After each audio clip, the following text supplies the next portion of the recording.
Hey guys, Infidel 1258 here. Today we're going to get into another frequently asked questions video.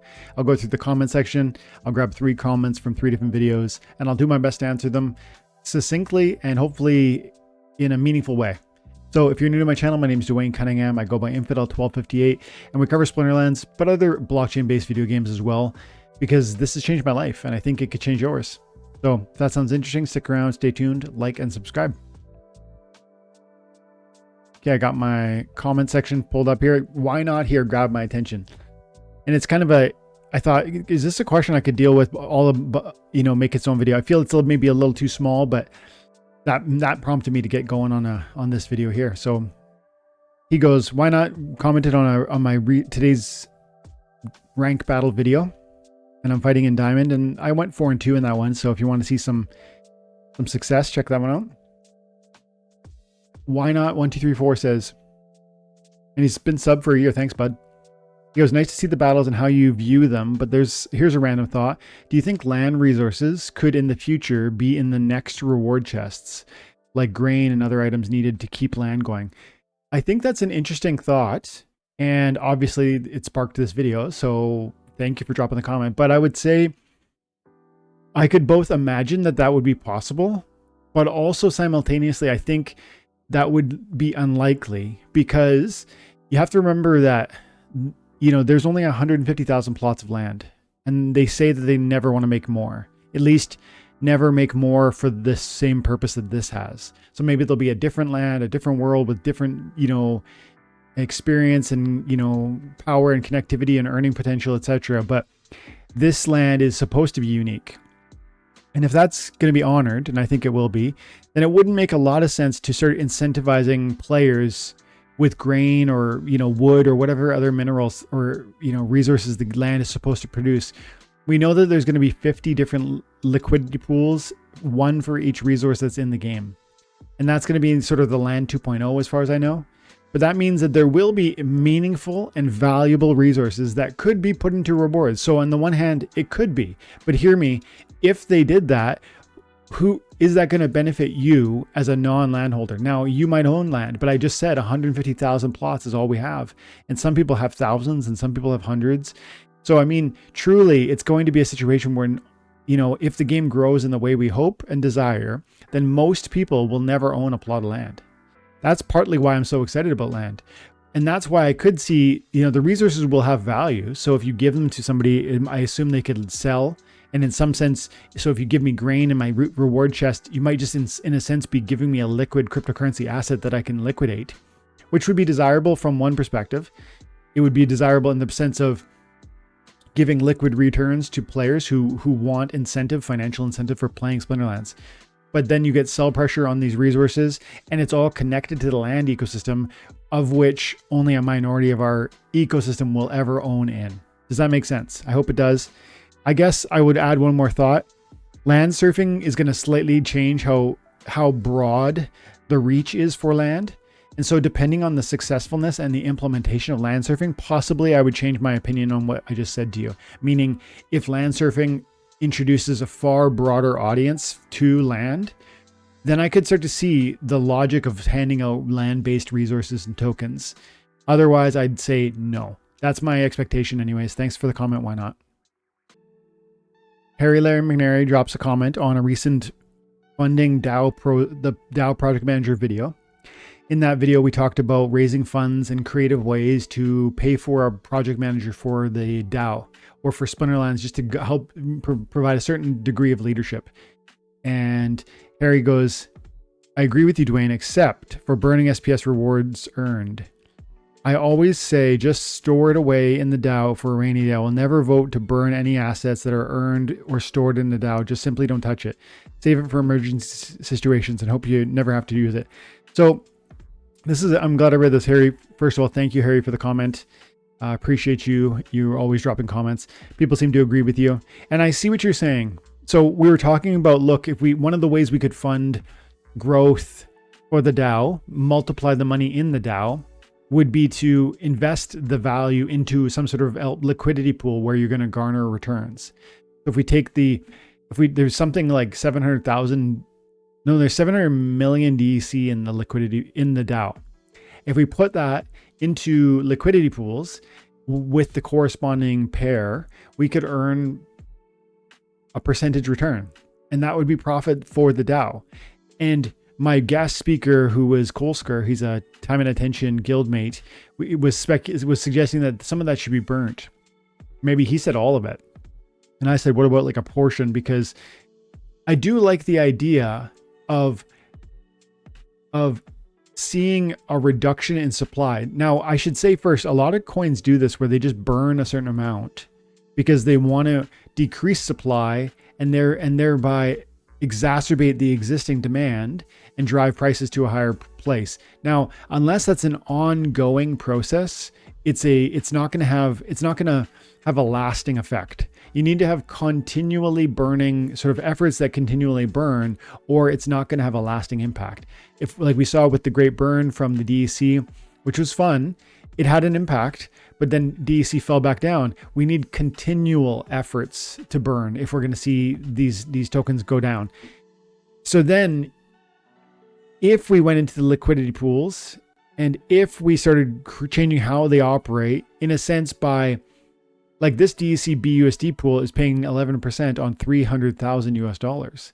And if we put in $300,000, you know, that would, the APR would change, but we would garner half of the pool's reward for this one pool. And you could imagine us doing this pool, and maybe we could do this pool, or whatever of these pools we wanted to, we could fund them largely because we have $5.5 million in that DAO. Now, what would be the benefit of that? One, we would receive APR on the $5.5 million. You get 5 to 10% on that. That's a crazy amount of money.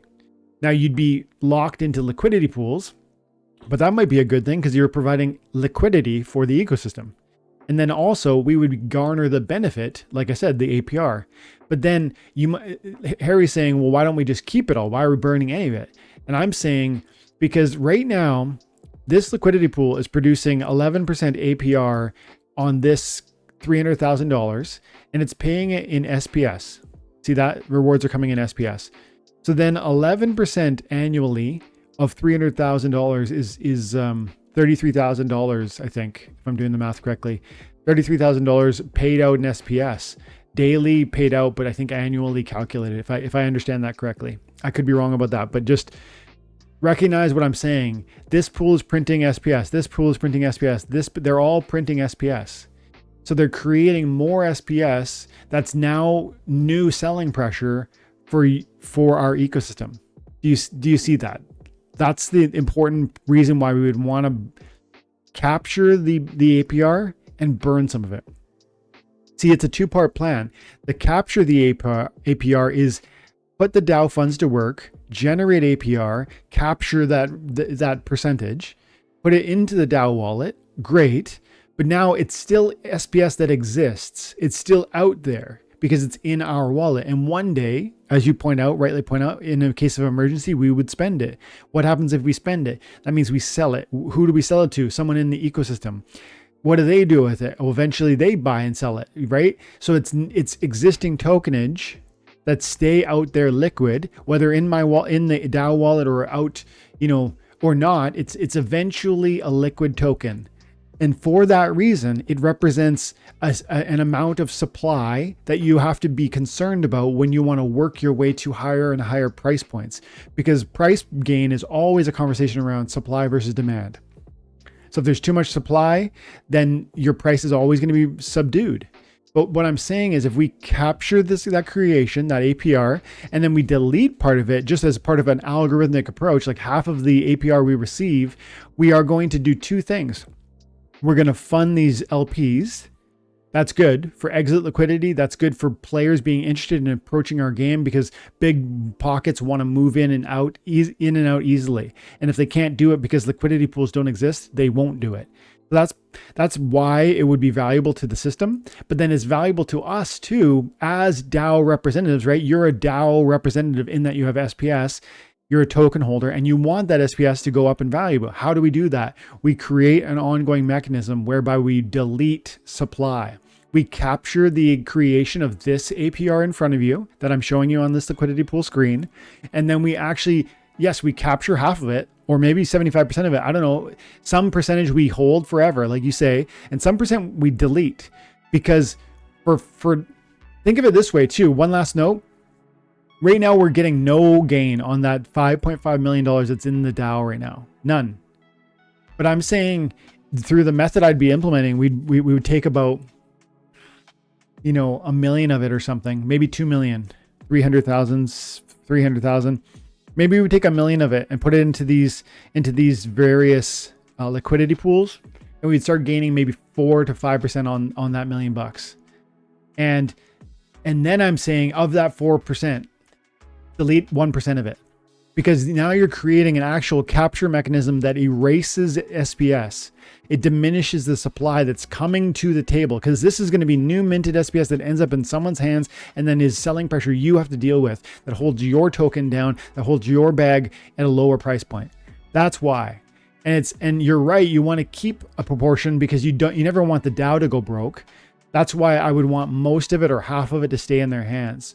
But man, creating deletion mechanisms and avenues where we erase tokenage on an ongoing basis is absolutely a wise thing from the perspective of desired price appreciation. Thank you for the comment, Harry, and I hope that made sense. Guys, I'm going to do one more and then we'll close. Okay, I got a comment from Bananas talking about Soulbound cards. And in this video, I was talking about how I think we should have... We have to start asking the team in town halls and through Discord what the plan is for the next Soulbound edition, because I don't think they've really been taking that sort of seriously, because they're currently talking about like another 6 months or so, maybe 9 months more of Soulbound reward cards that we already have.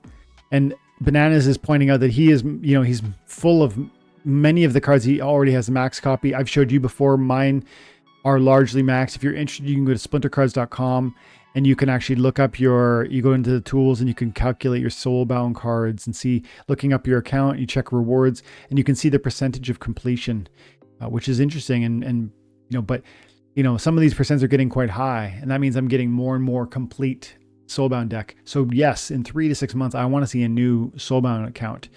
Let's see what the comment was. He goes, I was wondering if they do new ones when Rebellion comes out, which is possible, but I don't think so. They have to get Rebellion out. They have to work on land.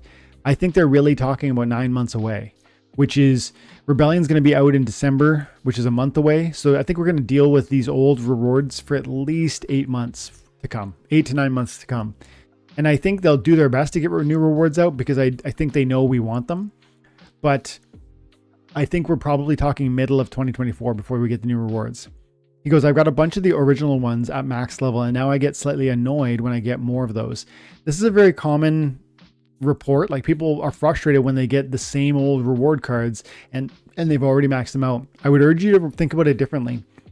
One of the things you're thinking, Banana, I suspect, and you don't say this yet, but often people feel like, well, I already have that one maxed out, so I want other ones. Yes, I get that. You want the other ones to be maxed out too, but understand that the duplicates you're getting are going to be liquid, right? They'll be made transferable by the burning of DC, and then you can sell them, and they will carry a larger than expected price point. I say that with a degree of confidence, because I actually know that most people won't burn DC into them to make them transferable, which means that there will be a limited supply of each of those cards, and some of them are particularly special. So it's okay to have duplicates. Right now, it might feel like it's annoying, or it's you know, problematic, or it's not positive, because they don't currently have a price. And I say that with quotation marks, because, you know, yeah, you can't transfer them. Therefore, they're not, you know, there's no price to them. But having said that, there truly is a marketable value there. You will one day be able to make them transferable, and therefore you will be able to sell them. And so I would caution you, or maybe encourage you to think about it from a different perspective. If you get duplicates, you will be able to sell them, and that will be valuable because they will be rare. That's my biggest gripe about the Soulbound cards. I wish I could sell the ones I already have at max level, but the ones I still need in terms of competition. I do think it's cool that not everyone has the same cards, but because someone might not have the Soulbounds use ones at a usable level. This is really, really important. The fact that we can't sell them yet is actually like a cool element. It's like a secret sauce here. Sometimes we look at it like a bad thing. I can't sell them. It's annoying. But we need to look at it from the other angle and recognize that because we can't sell them, others can't get them. Now that distinguishes me from you. And that's really powerful. And then as new players come along and they've missed old editions of Soulbound cards, they will either find it impossible or difficult to max out certain cards that you're going to take for granted. They're going to separate you and make your deck better. And you say, yeah, you say you wish you could sell them. I get that. One day you will be able to. But again, because you can't, there's that's two sides to that coin. You cannot sell them, meaning you have no financial benefit at this moment for them. But secondly, because no one else has financial benefit for them, actually that's a separate point. Because they're not sellable, people can't get them when they want them and they lack them. So that's the two sides of the cool coin. But then one last thing on why I love them so much as non-transferable at first is that many people won't take them seriously because they don't have a huge price tag today. That's one of the brilliant things about Splinterlands. It actually stands to gain in a massive way in the future for those who take it seriously during its bear market conditions, when it's being overlooked, when it's being ignored or even mocked. And Soulbound reward cards are one example of how that's possible. You receive these cards for your time and attention, you get them daily, and they have no value. So a lot of people who are here for a quick buck are not going to come to Splinterlands because they don't care about Soulbound reward cards that might one day be made transferable. They just don't want to deal. They want quick money. And I'm saying to anybody who will listen that they have value, they have utility, they garner rewards in the game, therefore they'll have a price. Now that might take a while to be realized, but in the meantime, while everybody fails to see that, you can accumulate them as much as possible and put yourself in the maximum position or the best position to maximally benefit. That's my view on it, but let's keep going. In terms of company, where did I leave off? And they give out so many of these cards that I'm glad they're Soulbound too. If the bots were getting them that many and selling them, they'd be penny cards, like the current reward cards. I wouldn't bother unlocking my max level ones. I suspect others would do the same. So the ones on the market might be more scarce, but because of that, yeah, I think we generally agree on both. I hope the new edition comes sooner, that they are quality, that we want them, that we enjoy them. So I don't have much more to say about that, but just thank you for the comment, Bananas. I appreciate you. And I'm going to leave it there, guys. Thanks so much for your time and attention. I hope you're having an amazing day. God bless.